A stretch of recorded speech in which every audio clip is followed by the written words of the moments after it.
Hello, grade 7. It's been a while, but now it is time for another flipped classroom lesson. Today's topic, structural strength and stability, by Obi-Wan Kenobi and Keegan Dickens. Stand there now. There are many forces which act on structure. To design a strong structure, engineers need to have a good understanding of certain forces which can cause a structure to change shape or collapse. Look at this picture, for example. What do you think caused this home to collapse?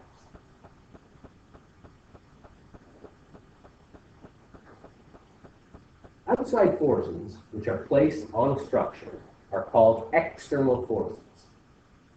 External forces, such as leaning against the structure, can cause internal forces to build up inside of the structure and then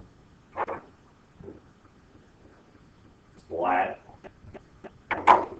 The wind and earthquakes are two examples of external forces. We will see examples of internal forces on another slide later in the split classroom lesson. There are two types of external forces which affect buildings. Live load includes the force of the wind and the weight of things which are either in or on a structure. People, pets, furniture, could be snow. Most structures can handle live loads that are 2 or 3 times the weight of the structure itself. There is also dead load. It is the weight of the structure itself. Over time, the force of gravity can cause the structure to sag, or tilt, or pull apart as the ground shifts. Now, look at picture A. This is an example of dead load. It is the structure itself. Okay? Look at example B. We're looking at the furniture, we're looking at the people. So this is an example of live load. Materials are limited by the number of forces which they can handle. Most materials have one kind of strength and not another. For example, concrete has a very high compressive strength, but it is very weak when it is sheared or pulled.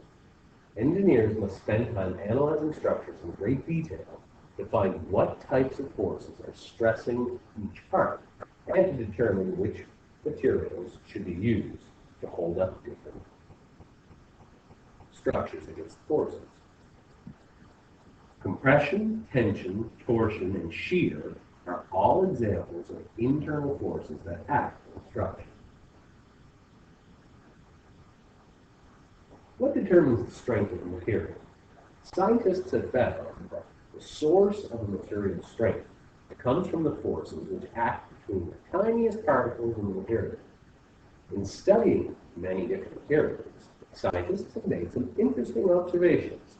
For example, steel has a high tensile strength.